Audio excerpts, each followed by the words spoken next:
వాసుదేవ. జై సద్గురుదేవ. శుక్లాంబరధరం విష్ణుం శశివర్ణం చతుర్భుజం ప్రసన్నవదనం ధ్యాయేత్ సర్వవిఘ్నోపశాంతయే. గురుబ్రహ్మా గురుర్విష్ణు గురుర్దేవో మహేశ్వరః గురు సాక్షాత్ పరబ్రహ్మ తస్మై శ్రీగురవే నమః. యో నిత్యమచ్యుతపదాంబుజయుగ్మరుక్మా వ్యామోహతస్తదితరాణి తృణాయ మేనే అస్మద్గురోర్భగవతోస్య దయైకసింధో రామానుజస్య చరణౌ శరణం ప్రపద్యే. ఓం నమో బ్రహ్మాదిభ్యో బ్రహ్మ విద్యా సంప్రదాయకర్తృభ్యో వంశఋషిభ్యో మహభ్యో నమో గురుభ్యః. సర్వోపప్లవరహితః ప్రజ్ఞానఘనః ప్రత్యగర్ధో బ్రహ్మైవాహమస్మి బ్రహ్మైవాహమస్మి. ఆనందైకరసప్రసార విలసన్మందస్మితాస్యం కృపాపారీణం నిజభక్తమానసనవాంభోజాతభానూదయం కాలజ్ఞానవిదగ్రణిం శివకరం కాళీసమం సద్గురుం బ్రహ్మజ్ఞానమయం నమామి హనుమత్కాళీప్రసాదాహ్వయం. యస్య దర్శనమాత్రేణ నాస్తికోపి ఆస్తికో భవేత్ వందే త్వాం అవధూతేంద్రం విశ్వగౌరాంగరూపిణం. ఓం శ్రీ గురుభ్యో నమః. ఓం శ్రీమాత్రే నమః.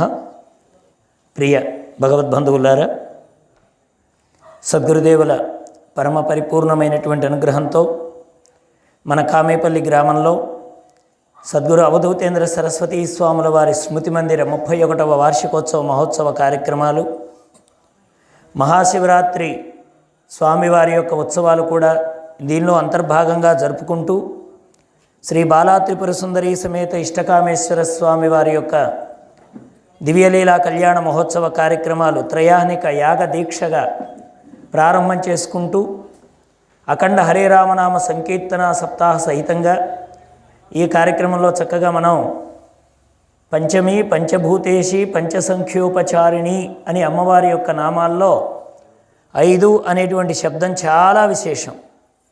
అటువంటి 5వ రోజులోకి మనం ప్రవేశించాం. ఈ 5 అంటేనే పంచభూతాత్మకమైనదే శరీరం. మానవుడు పడిపోతున్నాడంటే కారణం శబ్దస్పర్శ రూపరసగంధాదులు ఈ 5 ఉన్నాయి.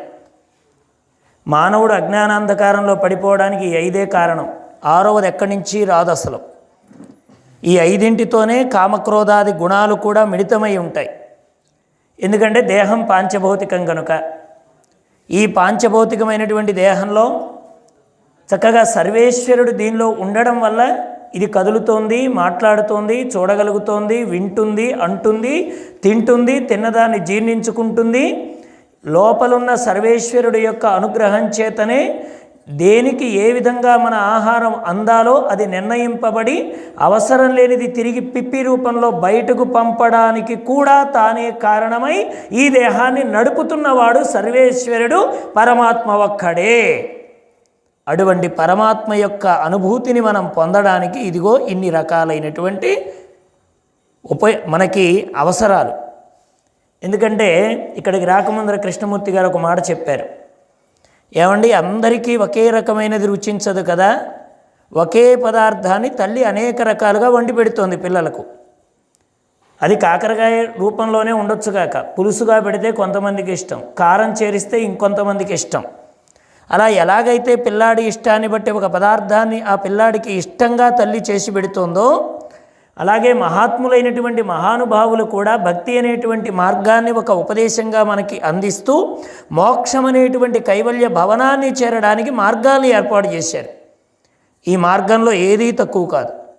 శ్రవణం, కీర్తనం, విష్ణు స్మరణం, పాదసేవనం, వందనం, అర్చనం, సఖ్యం, దాస్యం, ఆత్మనివేదనం అని 9 రకాల భక్తి మార్గాలు. దీనిలో శ్రవణం అనేటువంటిది ఆత్మనివేదనంతో ముగుస్తుంది. అంటే మనం వినేది దేనికి ఆనవాలం కావాలి అంటే ఆత్మనివేదనానికి ఆనవాలు కావాలి. మొదటిలో శ్రవణం పెట్టారు, చివరిలో ఆత్మనివేదనం పెట్టారు. ఆత్మనివేదనం అంటే అర్థం ఏమిటి? తనని తాను పరమాత్మకు నివేదన చేసుకోవడం. అంటే అర్థం ఏమిటి? అసలు ముందు తాను పరమాత్మ స్వరూపమని గుర్తించడం.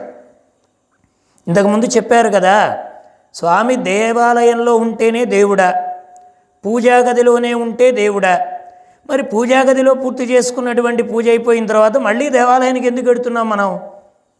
అంటే ఇంతకు ముందర పూజలో చేసినటువంటి అర్చన దేవుడు వేరును, దేవాలయంలో మనం చూసేటువంటి దేవతామూర్తి వేరుగా ఉన్నాడా అంటే అంత స్థాయికి మనం ఎదగలేదు గనక ఇది ఒక ప్రారంభ దశని మనకు ఏర్పాటు చేశారు. కర్మాణి చిత్తశుద్ధ్యర్థం ఐకాగ్రార్థం ఉపాసనం తత్వార్థం బ్రహ్మ జిజ్ఞాస ఇది వేదాంత డిండిమహ. ఆదిశంకర భగవత్పాదాచార్యులు వారు అబ్బాయి కర్మ చేయాలి, చిత్తం శుద్ధి అయ్యేంత వరకు కర్మ చేయాలి, ఏకాగ్రత కుదిరేంత వరకు విగ్రహారాధన చేయాలి, బ్రహ్మతత్వం అనుభవం అయ్యేంత వరకు తత్వాన్ని తెలుసుకోవడానికి గ్రంథాన్ని చదవాలి. ఇది మనకు వేదాంత డిండిమహ. డిండిమము అంటే ఒక శబ్దం. పూర్వకాలంలో మనం మేల్కోవడానికి గంటలు ఏర్పాటు చేసేవాళ్ళు. అది 4 వీధుల కూడల్లో మోగించేవారు. ఈ మోగించడం అనేది దేనికి తార్కాణం అంటే ఇంతకుముందు చెప్పారే, ఉపవాసము, జాగరణ. చాలా చక్కనైనటువంటి అర్థాలు మనం చాలా తేలిక భావంతో తీసుకుంటున్నాం. ఈరోజు మేము ఉపవాసం ఉన్నామండి, ఏమీ తినడం లేదండి అని తేలిగ్గా అనేస్తున్నాం. అసలు ఉపవాసం అనే పదానికి అర్థం ఏమిటి? ఉపవాసం అంటే ఏమీ తినకుండా ఉండడమే ఉపవాసమా? చాలామంది అంటారు ప్రొద్దు నుంచి నీరసంగా ఉందండి అంటారు. ఏమిటి కారణం అంటే ఉపవాసం అండి. అంటే దేవుడు నిన్ను నీరసపడమని చెప్పాడా? నీ శరీరాన్ని సృష్టింపజేసుకోమని చెప్పాడా దేవుడు? భగవంతుడు శరీరమాధ్యం కలు ధర్మ సాధనం అన్నారు.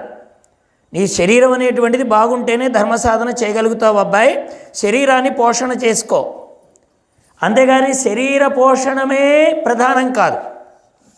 శరీరాన్ని దైవమయందు నిలకడగా పెట్టుకోవడానికి అవసరమైనంత ఆహారం తీసుకొని ప్రధానంగా దైవం వైపుకు కొనసాగడానికి కావలసిన శక్తిని సముపార్జన చేసుకోవడానికి అవసరమైన ఆహారం తీసుకోవడం కూడా ఉపవాసమే. యుక్తాహార విహారస్య యుక్తచేష్టస్య కర్మసు యుక్త స్వప్నావబోధస్య యోగో భవతి దుఃఖః. భగవద్గీతలో స్వామి చెప్పాడు, యుక్తాహార విహారస్య. అబ్బాయి నీ ఆహారం యుక్తమైందై ఉండాలి. యుక్తము అంటే నీకు అవసరమైనది, నిద్ర రాకుండా ఉండేది, నీ సాధనకు అడ్డు రాకుండా ఉండేది, మనీ నీరసాన్ని తెచ్చేది కాకుండా ఉండేది, తత్వాన్ని నువ్వు గుర్తుపెట్టుకొని నువ్వు అనుసరించడానికి, నువ్వు ఆ ప్రయాణం చేయడానికి విసుగు లేకుండా ఉండేది, నీకు శక్తినిచ్చేది, అటువంటి ఆహారాన్ని నువ్వు తీసుకో. ఆ ఆహారం ఏదై ఉండాలి అంటే లౌకికంగా చూస్తేనేమో పదార్థాలు అవుతాయి, ఆంతరంగికంగా చూస్తే పరమాత్మ అవుతాడు. లౌకికంగా చూస్తే ఏమిటంటే నీళ్లు త్రాగాలండి, అన్నం తినాలండి, ఇవి లౌకికం. మరి ఆంతరంగికం ఏమిటి?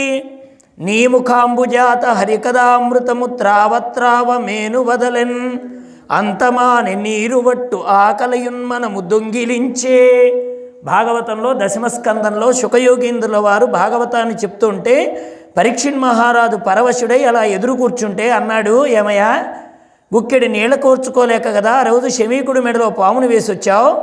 7 రోజులు అవుతుంది నేను భాగవత కథాశ్రవణాన్ని మొదలుపెట్టి, మధ్యలో దప్పికేస్తోంది అనలేదు, ఆకలేస్తోంది అనలేదు, మరి ఏ శక్తి నిన్ను ఇక్కడ కూర్చోబెట్టింది అని అడిగాడు ఆయన.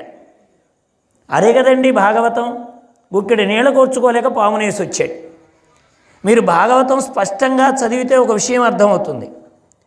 ఇంత కష్టపడి నీళ్ళని తట్టుకోలేక పామును వేసిన వాడు మళ్ళీ ఎక్కడైనా నీళ్లు త్రాగాడా?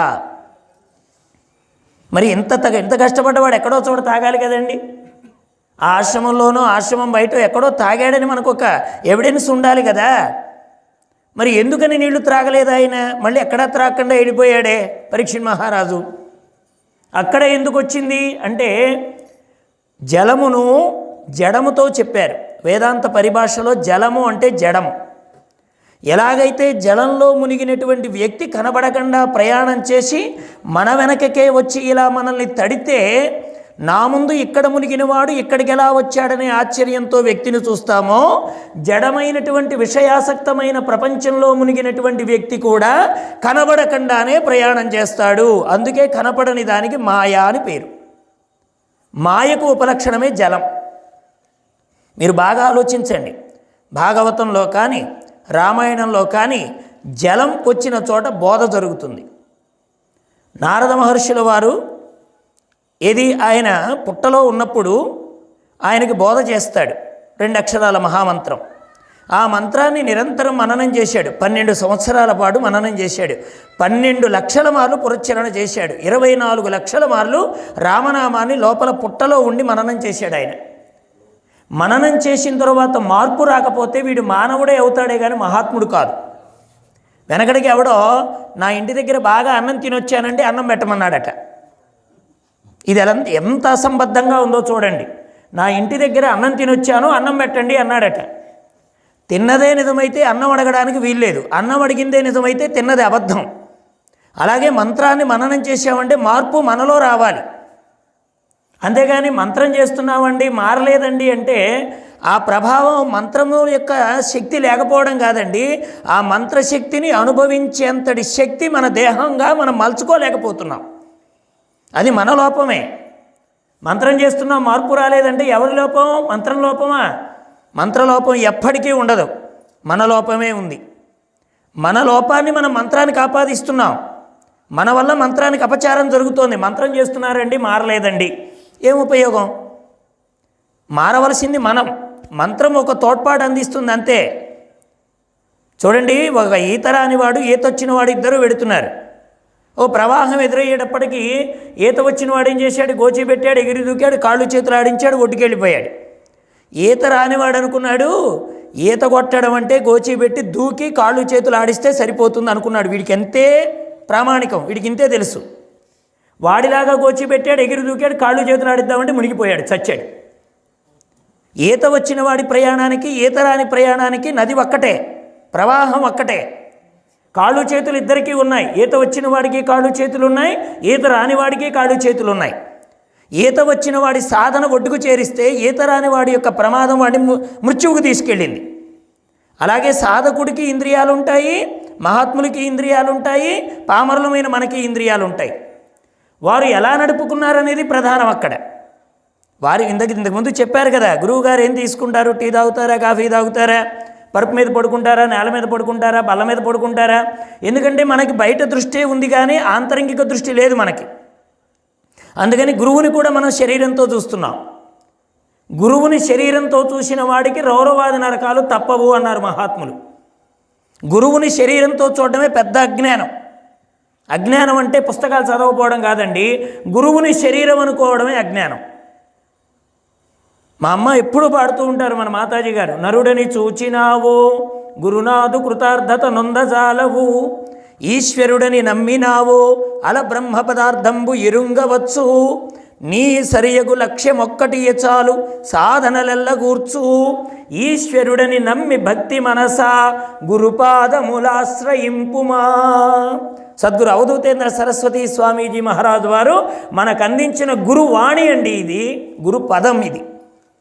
నరుడని చూచినావో గురునాథు కృతార్థత నొందజాలవు. నీ దృష్టి అంతవరకే, నీ దృష్టి అంతవరకే అంతితే నీ గురువు ఎలా అర్థమవుతాడు? గురువు అర్థం కావాలంటే, గురుస్వరూపం అర్థం కావాలంటే, గురుతత్వం అర్థం కావాలంటే ముందు ఆ గురువు నీకు ఇచ్చేటువంటి సూచన ఏమిటి దీన్ని గుర్తించాలి. అందుకనే ఆయన రామాయణం అంతా ఎంతో వినలేదండి.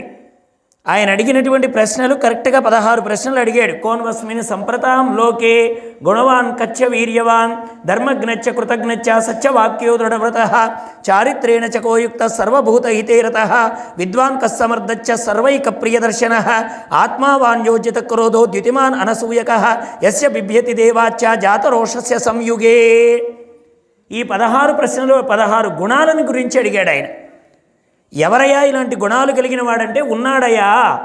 చాలామంది అంటారు రాముడు పుట్టక ముందరే రామాయణం రాశారంటారు. అది శుద్ధ అబద్ధం.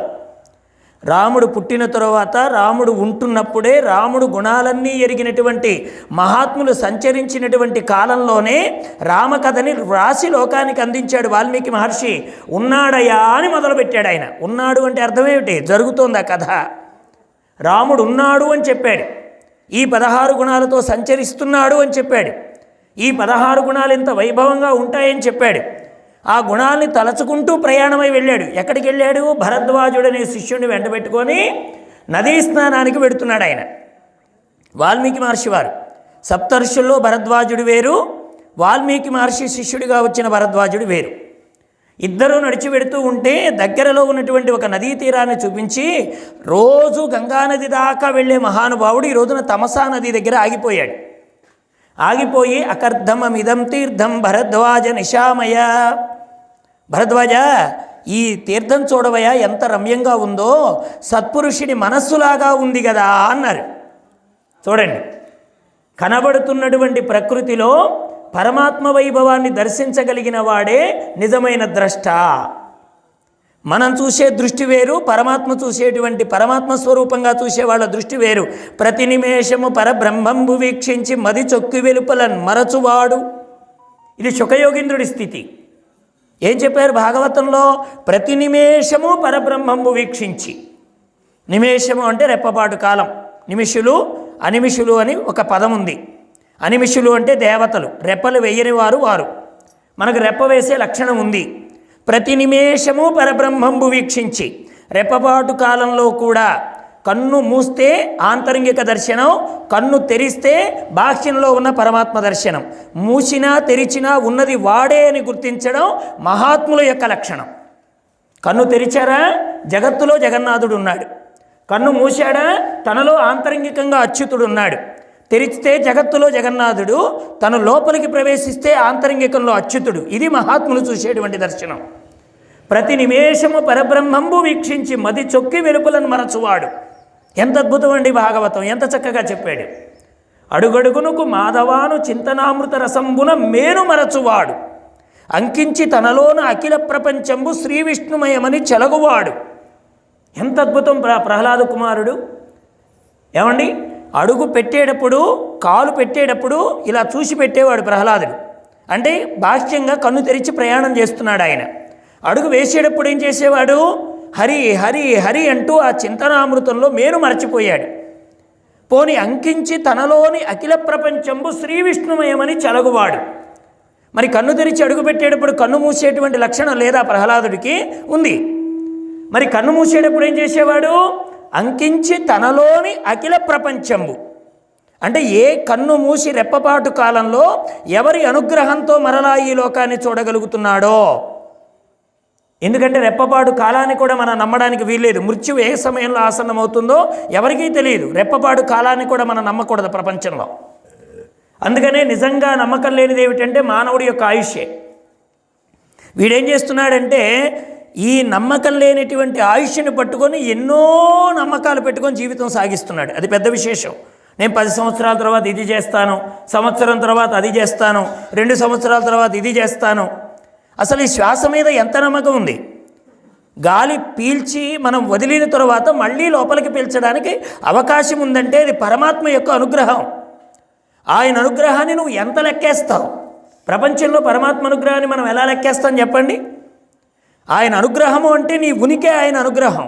చాలామంది అడుగుతారు, పరమాత్మను చూపించండి, పరమాత్మను చూపించండి. అరే చూపించడం కాదురా, నువ్వు ఉండి ఆ ప్రశ్న అడుగుతున్నావంటే ఆయన ఉండబట్టే నువ్వు ఆ ప్రశ్న వేస్తున్నావు. ముందు తెలుసుకోవాలి.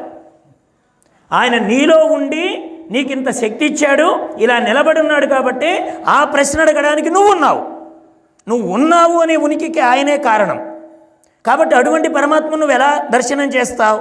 అందుకని చక్కగా ఆయన 16 గుణాలు చెప్తే తన్మయుడై ప్రకృతిని చూస్తూ వెళ్ళాడు. రోజు చూసే ప్రకృతే, కానీ ఈరోజు ఆనందంగా ఉంది.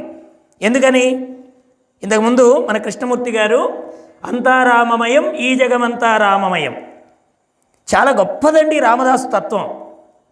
ఎందుకంటే వారు ఈ రోజున చాలా దిగి వచ్చి తమ ప్రవచనం చేశారు కృష్ణమూర్తి గారు. ఎందుకంటే వారు చెప్పేటువంటి ప్రవచనాలు అన్నీ కూడా ఆత్మతత్వమే. అసలు మన తత్వాన్ని మనకు చెప్తారు. మనం అంత స్థాయికి వెళ్ళాలంటే కొద్దిగా మనకి కష్టం. అందువల్ల వారు వారి యొక్క స్థితిని కాస్త చాలా క్రిందికి దిగి మరీ ఈరోజు భక్తితత్వం గురించి చెప్పారు కృష్ణమూర్తి గారు. కానీ మనకు కావలసింది మాత్రం ఆ తత్వమే. ముందు మనల్ని మనం గుర్తిస్తే అసలు మనముంటేనే రాముడు. ఏమంటే తెల్లవారు నేను చచ్చిపోయాను అనుకోండి, మళ్ళీ అవధూతేంద్ర స్వామి మందిరానికి నేను వచ్చి దండం పెట్టుకుంటానా? ఇక్కడ కూర్చొని హనుమాన్ చాలీసా చేస్తానా? నేను చేస్తున్నాను, నేను దండం పెట్టానంటే నేనున్నాను కాబట్టే. మరి నేనున్నాను ఉనికికి కారణం ఏది? నేనున్నాననే ఉనికికి కారణం దేహమా? దేహం నేనైతే మరి రోజు రావాలిగా, పొన్నపల్లి శర్మగారు రావాలిగా, పిడపర్తి శ్రీరామ్ గురుదేవులు రావాలిగా, సీతారామ యతీంద్రుల వారు రావాలిగా, లక్ష్మణ యతీంద్రుల వారు రావాలిగా, అవధూతేంద్ర సరస్వతీ స్వాముల వారు రావాలిగా. మరి వీరందరూ ఒకప్పుడు దేహాన్ని ధరించి మనతో పాటు సంచరించిన వారేగా. వీరందరూ రాకపోవడానికి కారణం ఏమిటంటే ఆ దేహానికి ఒక ధర్మం ఉంది. ఆ దేహధర్మాన్ని వాళ్ళు కూడా అంగీకరించారు. దేహినోస్మిన్ యదా దేహే కౌమారం యవ్వనంజర తదా దేహాంతర ప్రాప్తి ధీరస్తత్ర నముహ్యతి తదా దేహాంతర ప్రాప్తి. నీకు వేదాంతం అన్నం పెడుతుందా అని అడుగుతారండి. మా రామకృష్ణానంద స్వామి వారు చెప్తారు, వేదాంతం అన్నం పెట్టదబ్బాయి, అమృతం పెడుతుంది అన్నాడు ఆయన. వేదాంతం అన్నం పెట్టదో, దేహ పోషణకి అన్నం పెట్టదబ్బాయి వేదాంతం, మరేం పెడుతుంది? అమృతం పెడుతుంది. నువ్వు వచ్చేవాడివి కాదు, పోయేవాడివి కాదురా నాయన, అసలు ఉన్నదే నువ్వు సనాతనుడివి, నువ్వు ఎప్పుడూ ఉన్నవాడివే, నీకు దేవుడికి భేదం లేదు. ఆయన నీలో ఉన్నాడు కాబట్టి నీ ఉనికికి కారణమై తాను లోపల ఉండి అంతర్యామిగా తానుండి నిన్ను తిప్పడుతున్నాడు. ఆ తిప్పడానికి కారణమైన వాడు వాడే. ఈశ్వర సర్వభూతానాం హృద్దేశేర్జున తిష్టతి భ్రామయణ సర్వభూతాని యంత్రారూఢాని మాయయా సర్వస్య చాహం హృది సన్నివిష్టో మత్తస్మృతి జ్ఞానమపోహనంచ వేదైత్య సర్వైరహమేవ వేద్యో వేదాంత కృద్వేద విదేవ చాహం. చక్కగా చెప్పాడు పరమాత్మ. ఏది చెప్పలేదండి పరమాత్మ, ఏది చెప్పకుండా విడిచిపెట్టాడు. ఏది విడిచిపెడితే మనకు మృత్యువో దాన్ని చెప్పి వెళ్ళాడు ఆయన. లోకంలో ఏది పట్టుకుంటే అమృతమో అది చెప్పి వెళ్ళాడు ఆయన. మనకు అమృతము చెప్పాడు, మృతము చెప్పాడు. విడిచావా మృత్యువే, పట్టుకున్నావా అమృతమే. భగవంతుని పట్టుకుంటే అమృతం, ఆయన విడిచిపెట్టడమే మృత్యువు. క్షణక్షణం భగవంతుని విడిచి చస్తావా, భగవంతుని పట్టుకుని అమృత స్వరూపుడవై వెలుగొందుతావా, అది నీ చేతికే ఇచ్చాడు అవకాశం. 7 రోజుల సమయాన్ని సద్వినియోగం చేసుకున్నాడు పరీక్షణ్ మహారాజు. 31 సంవత్సరాలు అవుతోంది మందిరం కట్టి. 31 సంవత్సరాల్లో మన మందిరం కూడా శిథిలమైపోతుంది, పాతపడిపోతుంది, మన దేహాలు పాతపడుతున్నాయి. భవనం మనకు ఒక విశేషమైన అర్థాన్ని ఇస్తుంది. భా అంటే ప్రకాశము, వనము అంటే అడవి, భవనము అంటే అర్థమేమిటి? ప్రకాశిస్తున్నటువంటి ఒక భా అనే అక్షరం ఉంది కాబట్టి అది భవనం. ప్రకాశం లేకపోతే అది వనమే. కాబట్టి భవనాలు శిథిలమైపోతున్నాయి. మనకు ఒక ఆలోచన రావాలి. రామకృష్ణ పరమహంస గారు ఒక ఉపమానం చెప్పారు. ఒక అద్భుతమైన భవనం, చాలా విలాసవంతమైన భవనం. ఆ భవనం గబ్బిలాలతో కూడి ఉండి, పరిశుభ్రత లేక, మనుషులు తిరగక, బూజుతో కూడి, దుమ్ముధూళితో కూడి ఒక అపరిశుభ్రమైన వాతావరణంలో ఉందనుకో, దాన్ని నువ్వు ఇష్టపడతావా? లేకపోతే ఒక పూరి గుడిసె చక్కగా గోమయంతో అలికి, చక్కగా రంగవల్లులు తీర్చిదిద్ది, ఉండడానికి నివాసయోగ్యంగా దర్భగడ్డితో చక్కగా అలంకరణ చేస్తే ఆ పూరి గుడిసెలో ఉంటావా, ఈ భవనంలో ఉంటావా అని ప్రశ్నించారు రామకృష్ణ పరమహంస గారు. భవనం విశాలమైందే, విలాసవంతమైందే, గబ్బిలాలు తిరిగే చోట, పాడుబడ్డ చోట, దుమ్ముధూళి ఉన్న చోట, చీకటి ఉన్న చోట మనం ఉండలేం. కుటీరం చిన్నదైనా, దర్భగడ్డితో ఉన్నదైనా, గోమయంతో అలికిందైనా, చక్కగా రంగవల్లులు తీర్చిదిద్దితే ఆ మందిరంలోకి వెళ్ళడానికి మన మనస్సు ఎంత ఉల్లాసంగా ఉంటుందో, ఆహార్మ్యాలు ఎంత నిర్మించుకున్నా, భవనాలు ఎంత గొప్పగా కట్టినా, భగవద్ విషయం అనేటువంటి తత్వ రుచి అందులో లేకపోతే పాడుబడ్డ భవనం ఎలాంటిదో మన ఇల్లు కూడా అలాంటిదే, మన దేహం కూడా అలాంటిదే. బంగారు ఆభరణాలు వేసినా, పట్టు చీరలు కట్టుకున్నా, పట్టు వస్త్రాలు ధరించినా, లోపల గబ్బిలాల కంపుతో కూడి ఉండి దుమ్ముధూళితో నిండిపోయిందనుకోండి, ఆ దేహంలోకి ఎవడూ ప్రవేశించడు, పరమాత్మ ఉండడానికి ఇష్టపడాడు. కానీ అదే రంగవల్లులతో తీర్చిదిద్ది గోమయంతో అలికామనుకోండి, దానిలో వెళ్ళాలి, కాసేపు కూర్చోవాలనిపిస్తోంది. అలాగే ముందు మన మనోశుద్ధి కావాలి. అందుకనే స్నానం మనోమల త్యాగ ఉపనిషత్తుల్లో చెప్పారు. స్నానం ఇంతకుముందు కూడా వారు చెప్పారు. స్నానం అంటే ఉదయం పోసుకున్నామండి స్నానం, మధ్యాహ్నం చేశామండి, నేను మలానికి వెడితే చేశానండి, మూత్ర విసర్జనకి వెళ్ళినప్పుడు స్నానం చేశానండి. ఈ స్నానం బాహ్య స్నానం. స్నానం మనోమల త్యాగ. మన మనస్సుకు ఒక మలికి ఉంది, మురికి ఉంది. ఏమండి, ముఖానికి దుమ్ము పట్టింది, కడుక్కుంటున్నాం. చేతికి మురికంటింది, కడుక్కుంటున్నాం. గురువులు చెప్తున్నారు, నీ మనస్సుకు మురికంటింది అబ్బాయి, ఇది మనోమాలిన్యం. ఈ మాలిన్యం కూడా 3 రకాలుగా ఉంది అని చెప్పారు మహాత్ములైనటువంటి వాళ్ళు.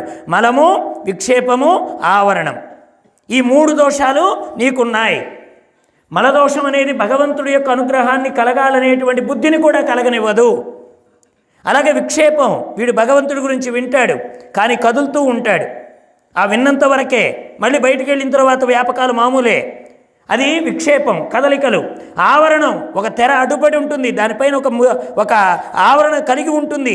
దాన్ని తీసేస్తే ఉన్నదాన్ని వాడు గుర్తించగలుగుతాడు. కాబట్టి దోషాలు తొలగాలంటే గురు సన్నిధి కావాలి. ఆ గురు సన్నిధిలో కూడా మన యొక్క పాత్ర అర్హమై ఉండాలి. అర్హత కలిగితేనే. విశ్వరూపం అందరికీ కనపడలేదు. మరి కౌరవులు ఉన్నారు, పాండవులు ఉన్నారు, కురుక్షేత్రమే విశ్వరూపమే, రహస్యమేం కాదు. పరమాత్మ అందరి మధ్య చూపించాడు. మరి అంత సన్నిహితంగా ఉన్నటువంటి అర్జునుడు కూడా దివ్యం దదామితే చక్షు పశ్యమే యోగమైశ్వర్యం సుదుర్దర్శమిదం రూపం దృష్టవానసి యన్మమ అప్యదేవస్య రూపస్య నిత్యం దర్శనకాంక్షిణః 11వ అధ్యాయంలో చెప్పాడు. అర్జున, ఇది సుదుర్దర్శమిదం రూపం, ఇది దుర్దర్శము అన్నాడు, సుదుర్దర్శము అన్నాడు. ఇది చాలా కష్టం అన్నాడు. ఎవరికి? దేవతలకు కూడా కష్టమే.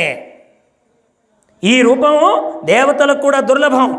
కానీ నేను నీకు చూపిస్తున్నాను. ఎందువల్ల చూపిస్తున్నాను? నువ్వు నాకు ప్రియుడివి గనక, నువ్వు నన్ను ఆశ్రయించావు గనక, నేను నిన్ను ప్రేమించాను గనక. ఇది కూడా ఒక పాయింట్.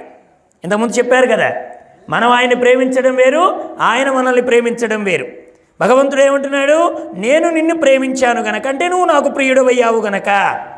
నువ్వు నాకు ప్రియుడు ఎందుకు అయ్యావు అంటే లోకం కోసం నీలో దుఃఖం కలిగింది గనక. దుఃఖం అనేది అయ్యో వాడు బాగుపడిపోతున్నాడే, నాకు ఆ బాగోగులు నాకు రాలేదే అని ఏడవడం వేరు. నా వాళ్ళని నేను చంపకూడదు, శుభేచ్ఛ, విచారణ, తనుమానస, సత్వాపత్తి, అసంశక్తి, పదార్థ భావన, ఈ 7 కూడా సప్తజ్ఞాన భూమికలు. ఈ 7 ఉంటేనే యోగ వాసిష్టం అర్థమవుతుంది. రామచంద్రమూర్తుల వారికి వశిష్ఠుల వారి 7 చెప్పాడు. ముందు శుభేచ్ఛ, తరువాత విచారణ, ఆ తరువాత తనుమానస, ఆ తరువాత సత్వాత్పత్తి, ఆ తరువాత అసంశక్తి, ఆ తరువాత పదార్థ భావన, చివరిది తురీయం. అది 7వ జ్ఞాన భూమిక. అక్కడికి వెళ్ళిపోయిన తర్వాత ఆ స్థితి వేరుగా ఉంటుంది. ముందు శుభేచ్ఛ కలగాలిగా. వశిష్ఠుడి దగ్గర పోవడంత జ్ఞానం ఉందండి, కానీ రాముడు అడగనిదే బయట పెట్టలేదు ఆయన. లోకంలో మహాత్ముల్ని కూడా మనం ఆశ్రయించాలి. అందస్యమే హృతయ వివేక మహాధనస్య చోరైర్మహాబలి విరింద్రియ నామదేహి మోహాంధకారకుహరే వినిపాతితస్య లక్ష్మీను సింహ మమదేహి కరావలంబం.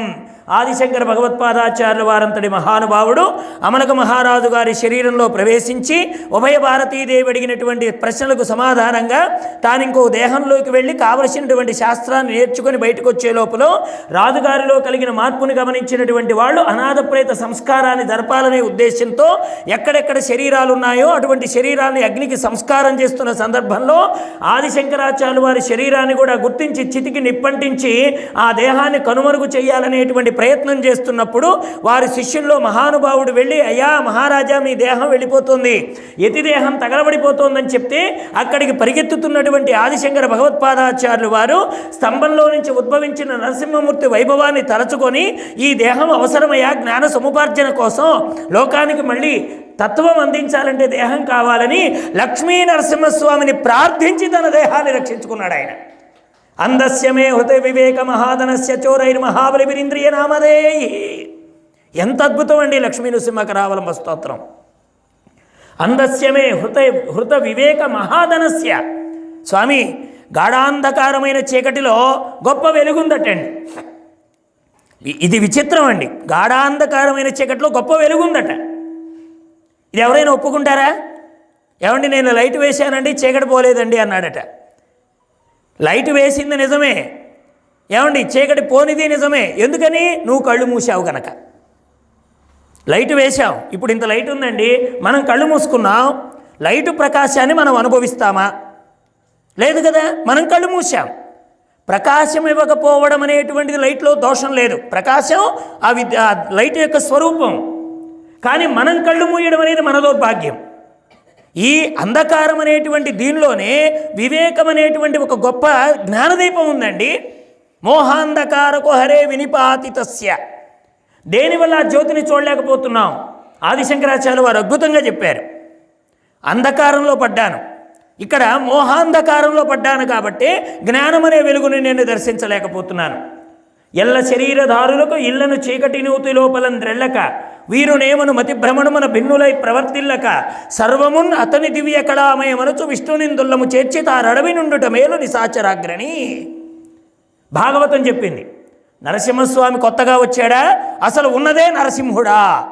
ఓ ప్రశ్న. నరసింహస్వామి కొత్తగా వచ్చాడా, అసలు ఉన్నదే నరసింహుడా? ఉన్నదే నరసింహుడు. కొత్తగా ఏం రాలే స్వామి. కొత్తగా రావడానికి ఇదేం మైక్ కాదండి అక్కడిక్కడ పెట్టుకోవడానికి, ఇదేం లైట్ కాదండి అక్కడ మాడిపోతే ఇక్కడ పెట్టుకోవడానికి, ఇదేం గ్యాస్ సిలిండర్ కాదు మన ఇంట్లో అయిపోతే పక్కింట్లో నుంచి తెచ్చి కనెక్షన్ ఇచ్చుకోవడానికి. ఒక చోట ఉండి ఒక చోట లేనిది కాదండి పరమాత్మ వస్తువు. అసలు ఉన్నదే పరమాత్మ. ఆ ఉన్నది అనే ఉనికి పరమాత్మ. కొత్తగా వచ్చేదే ఉంది, అసలు ఉన్నది వాడే. ఉన్నదాన్ని ఉన్నట్టుగా చూసేటువంటి దృష్టి ప్రహ్లాద దృష్టి, ఉన్నదాన్ని గుర్తించలేని దృష్టి హిరణ్యకశ్యప దృష్టి. కళ్ళిద్దరికీ ఉన్నాయి. ప్రహ్లాదుడికి 2 కళ్ళు ఉన్నాయి, హిరణ్యకశ్యపుడికి 2 కళ్ళు ఉన్నాయి. ప్రహ్లాద దృష్టికి నరసింహుడు తప్ప రెండో వస్తువు లేదు, హిరణ్యకశ్యప దృష్టికి వస్తువు తప్ప వాసుదేవుడు లేడు. వస్తు దృష్టి ఏమో హిరణ్యకశ్యపుడిది, వాసుదేవ దృష్టి ప్రహ్లాదుడిది. కనబడకపోవడానికి కారణం ఎక్కడుంది చెప్పండి. ఇప్పుడు స్తంభాన్నే చూశాడు హిరణ్యకశ్యపుడు, ఉన్నది స్తంభమే, ఇదిగో ఉన్నది ఆసనమే, ఇదిగో ఉన్నది మైకు. ఇలా వస్తు దృష్టి చేసి వాంఛయుడడు. ప్రహ్లాదుడి లక్షణాల్లో ఉన్నాయండి. ఆయనకు వస్తు దృష్టి లేదట, మనకు వస్తు దృష్టి ఉంది. అంటే మనదే దృష్టి ఆభరణాల దృష్టి, మహాత్ములదే దృష్టి మూల దృష్టి, బంగారు దృష్టి, సువర్ణ దృష్టి. వాళ్ళకు సువర్ణం సత్యం, ఆభరణాలు మారుతూ ఉంటాయి. బంగారం ఉండదు. ఆ బంగారం ఏ రూపంలోనైనా ఉండొచ్చు. అది ఉంగరం రూపంలో ఉండొచ్చు, వడ్డాణ రూపంలో ఉండొచ్చు, మెడలో వేసుకునే గొలుసు రూపంలో ఉండొచ్చు. ఇది మనది వస్తు దృష్టి. ఏమండి నేను ఉంగరం మర్చిపోయాను తీసుకురండి అన్నాడండి ఒకడు. వాడు వడ్డాణం తెచ్చాడు. అరే ఇదేమిట్రా నేను చెప్పింది ఉంగరం కదా అంటే వాడు అంటాడు ఏదైనా బంగారమే గురువుగారు పెట్టుకోండి అంటాడు. కానీ ఇక్కడ పెట్టుకునేది వేరు, ఇక్కడ పెట్టుకునేది వేరు. వడ్డాణం తెచ్చి నా వేలుకు పెట్టాలంటే కుదురుతుందా? ఈ ఉంగరం తెచ్చి నడుముకు పెట్టుకుని మా ఆవిడకి ఇస్తే విసిరి ముఖాన కొడుతుంది. నీకు బుద్ధి ఉందా లేదా? ఉంగరం వేలు ఎంత ఉంది, నా నడుము ఎంత ఉంది? ఇక్కడ మళ్ళీ మనం అసలు దృష్టిలోకి వెళ్ళి ఇది సువర్ణము, నువ్వు వస్తు దృష్టి చేయటం లేదు. అక్కడ మళ్ళీ పిచ్చి పట్టింది అంటుంది మన ఆవిడే. ఏమండి మా ఆవిడకి మా ఆయనకి పిచ్చి పట్టిందండి, నేను వడ్డాణం అడిగితే ఉంగరం తెచ్చి తొడుక్కోమంటున్నాడు, అదేమంటే అది బంగారమే ఇది ఎంతవరకు అవసరమో అంతవరకు ప్రకృతి దృష్టి అవసరం అంతే. కానీ దాని అంతరాద్ర దృష్టిలోకి వెళ్ళినప్పుడు మాత్రం సత్యాన్ని నువ్వు ఎప్పుడు గుర్తిస్తూ ఉండాలి. ఎందుకంటే ఉన్న సత్యము ఒక్కటే, మారనిది సత్యం ఒక్కటే. లోకంలో అన్నీ మారతాయి. ఏమంటే అవతారాలు మారతాయి, విష్ణువు మారతాడా? విష్ణువు మూలనారాయణుడు ఒక్కడే. అందుకని ఆయన మూలాన్ని అడిగాడు. గజేంద్రుడు తక్కువవాడు కాదండి, మూలాన్ని గుర్తెరిగాడు. ఎవ్వనిచే జనించు జగము ఎవ్వని లోపల నుండు లీనమై ఎవ్వని అందుడిందు పరమేశ్వరుడెవ్వడు, మూల కారణంబెవ్వడు, అనాది మధ్యలయుడెవ్వడు, సర్వము తానయైన వాడెవ్వడు, వాని ఆత్మభౌ ఈశ్వరుణ్ణే శరణంబు వేడెదన్. లోకంబులు లోకేశులు లోకస్తులు తెగిన తుది నలోకంబగు, పెంజి ఇకటి కవ్వల నెవ్వండే కాకృతి వెలుగుదు అతని నే సేవింతున్. ఎంత అద్భుతమైన మాట మాట్లాడాడండి. కదిలే తోలు బొమ్మల వెలక కదిలించే కీలకదారి ఒకడున్నాడని చెప్పాడు గజేంద్రుడు. ఒక ఏనుక్కొచ్చిన బుద్ధి మనకు రావడంలే. పశుబుద్ధిని తొలగించుకోవడమే పరమాత్మ యొక్క లక్ష్యం. పశుబుద్ధిని పశుపతికి మనం పశుబుద్ధిని పశుపతికి అంకితం చేయాలి. మూఢమతివి ముక్తిమతివి కావాలి. అదే వేదాంతంలో రహస్యం. మూఢమతివే ముక్తిమతివి కావాలి. పశుబుద్ధే పశుపతికి అందు ఆయన పాదముల యందు అచంచలమైనటువంటి భక్తి కలిగినటువంటి బుద్ధి కావాలి. మార్చుకోవడం ఒక్కడే మన చేతిలో ఉందండి. ఆ మార్పు కూడా లేకపోతే ఇంకెందుకు? అందుకని ఆయన ఎప్పుడైతే రామాయణం 16 లక్షణాలు విన్నాడో కనబడుతున్నటువంటి తీర్థం వేరుగా లేదు. ఇదిగో చూడవయ్యా. తాను చూడడమే కాదండి, ప్రపంచానికి దర్శింపజేసిన వారు మహాత్ములు. నాకు ఒక్కడే కనబడుతుంది, నీకు కనబడటం లేదంటే అది డాక్టర్ దగ్గరికి పోవాలి. కానీ వాళ్ళు దర్శించిన దాన్ని వాళ్ళు ఎవరైతే నమ్మారో వాళ్ళకు కూడా చూపించారు. అది మహాత్ములు. అందుకని వెంటనే ఆయన రామాయణం ఎప్పుడైతే చెప్పాడో అప్పుడు కనబడుతున్న సరస్సులో కూడా సర్వేశ్వరుని చూడగలిగాడు. కాబట్టి అక్కడ నీరు అనే పదము మాయకు ఉపలక్షణం. ఆ నీరు అడిగి ఆయన మెడలో పాముని వేసి వచ్చాడు. ఒక్క విషయం చెప్పి ముగిస్తాను. మా రామకృష్ణానంద స్వామి వారు చెప్పేవారు, భాగవతం 3 మీద ఆధారపడింది. అలాగే భగవద్గీత కూడా 3 బిడ్డల్ని కన్నది అన్నాడు ఆయన. భగవద్గీతకు 3 బిడ్డలు. ఎవరా బిడ్డలు? మొదటివాడు స్థితప్రజ్ఞుడు, 2వ అధ్యాయంలో చెప్పేశాడు. 2వ వాడు భక్తుడు, 12వ అధ్యాయంలో చెప్పేశాడు. 3వ వాడు జ్ఞాని. మనకి గుణాతీతుడు అని కూడా అంటారు వాడిని. తర్వాత విభాగ యోగంలో చెప్పుకొచ్చాడు. క్షేత్రజ్ఞ విభాగ యోగ, గుణత్రయ విభాగ యోగ, దైవాసుర సంపద్ విభాగ యోగ, శ్రద్ధాత్రయ విభాగ యోగ. గుణాతీతుడు ఒక భక్తుడు, స్థితప్రజ్ఞుడు ఒక భక్తుడు. వీళ్ళు గీతామాతకు పుత్రులు అన్నారండి రామకృష్ణానంద స్వామి వారు. భగవద్గీతకు పుత్రులయ్యా. స్థితప్రజ్ఞుడు ఒక పుత్రుడు, భక్తుడు ఒక పుత్రుడు, గుణాతీతుడైన వాడు ఒక పుత్రుడు. మరి భాగవతానికి కూడా స్వయం ప్రజ్ఞుడు, పరప్రజ్ఞుడు, అంధప్రజ్ఞుడు 3 ఉన్నారు. దీనిలో స్వయం ప్రజ్ఞుడు ఎవరు? పరప్రజ్ఞుడు ఎవరు? పరప్రజ్ఞుడు నారదుడు, స్వయం ప్రజ్ఞుడు పరీక్షిణ్ మహారాజు. అంధప్రజ్ఞులు ఎవరంటే ఇంత భాగవతం విని కూడా మారని మనమే. అంధప్రజ్ఞులు అంటే మనమే. చూడండి ఎంతమంది ఉన్నారో. ఇది మనందరినీ కూడా కలిపేశాడు. స్వయం ప్రజ్ఞుడు తనకు తాను మేల్కొనేవాడు, పరప్రజ్ఞుడు ఎవరో దెబ్బ తగిలితే తాను మేల్కొనేవాడు, ఎవరికి దెబ్బ తగిలినా ఎంతమంది పోతున్నా మారకుండా ఉండేవాడెవడో వాడు అంధప్రజ్ఞుడు. తనకి తాను మేల్కొన్నవాడు ఎవరండి? స్వయం ప్రజ్ఞుడు పరీక్షిణ్ మహారాజు. పరీక్షిణ్ మహారాజు స్వయం ప్రజ్ఞుడు. నేను మెడలో పామును వేసి వచ్చానే ఆయన అనుకున్నాడు. చచ్చిన పామును మెడలో వేస్తే బతికున్న పాము వచ్చి కంఠాన్ని గరిచింది పరీక్షిణ్ మహారాజుకి. చేసిన పాపం ఎక్కడికి పోదండి. చచ్చిన పామును మెడలో వేసి నీ నీళ్ళ కోసం వెళ్ళి చచ్చిన పామును మెడలో వేశాడు. బతికున్న పాము వచ్చి కంఠాన్నే పట్టుకుంది. ఎక్కడ మెడలో పామును వేశాడో అక్కడే కాటేసింది. కర్మ కూడా అంతే. ఎక్కడ ఏ తప్పు చేశావో మళ్ళీ అక్కడ అనుభవించి తీరాల్సిందే. కంఠంలో పామును వేశావు, కంఠం దగ్గరే కరిచాడు నారాయణమూర్తి. శాపం అది. ఆయన ఆనందంగా అంగీకరించాడు. ఎందుకని? ముక్త స్థితిని గుర్తెరిగాడు గనక. మహాత్ములు కూడా కర్మని ఆనందంగా అనుభవిస్తారండి. వాళ్ళకి ఏది ప్రాపంచిక దృష్టి ఉండదు, పరమాత్మ దృష్టి. అలాగే పరప్రజ్ఞుడు ఎవరు? ఇప్పుడు చెప్పారు అమ్మగారు, నారదుడు పరప్రజ్ఞుడు. మా అమ్మ పాము కరిస్తే చచ్చిపోయింది, మా అమ్మని కరిచిన పాము నన్ను చంపకుండా ఉంటుందా? పాము అంటే మృత్యు. పాముకి ఇంకో పేరేంటంటే కాలం. కాలానికి పాము అని పేరండి. మన వాళ్ళు అంటారే కాలధర్మం చెందారండి అంటారు. కాలం అంటే సర్పం. ఆ సర్పం అనేటువంటిది ఎండుటాకులు క్రింద పెడితే ఎలా కనబడకుండా వెళ్ళిపోతుందో కాలం కూడా అంతే, గుర్తించకుండా వెళ్ళిపోతుంది. అయ్యో ఫిబ్రవరి వచ్చేసి అప్పుడే 17 రోజులు అయిపోయిందా అండి? సంక్రాంతి వెళ్ళి అప్పుడే 17 రోజులు దాటి, ఇంకా ఇదొక 17 అదొక 15, దాదాపుగా ఎన్ని రోజులు అయిపోయిందండి? 32 రోజులు దాదాపు అయిపోయిందండి సంక్రాంతి వెళ్ళిపోయి. నిన్న మొన్న వచ్చినట్టుందండి కొత్త సంవత్సరం అంటాం.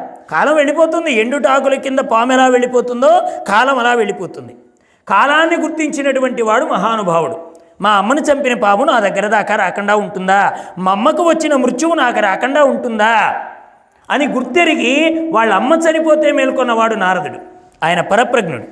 పరీక్షిణ్ మహారాజు స్వయం ప్రజ్ఞుడు. ఇక మనమున్నామే వింటూ మారకుండా ఉన్నవాడు అంధప్రజ్ఞుడు. అసలు వినడమే లేనివాడు ఇంకొకడు ఉన్నాడండి. ఎవడు వాడు అంటే మా రామకృష్ణానంద స్వామి వారి వాడికి కూడా ఒక పేరు పెట్టారండి. ఏది? ఎద్దు మొద్దు స్వరూపాయ ఏనుబోతాయ నమో నమః అని పెట్టారండి. వాడు ఎద్దట, శుద్ధ ముద్దట, ఏనుబోతు స్వరూపమట. అలాంటి మహాత్ములు ఎవరున్నారో వాళ్ళందరికీ నమస్కారం. ఎందుకంటే వాళ్ళలో కూడా దేవుడు ఉన్నాడు గనక అని చెప్పేశారు.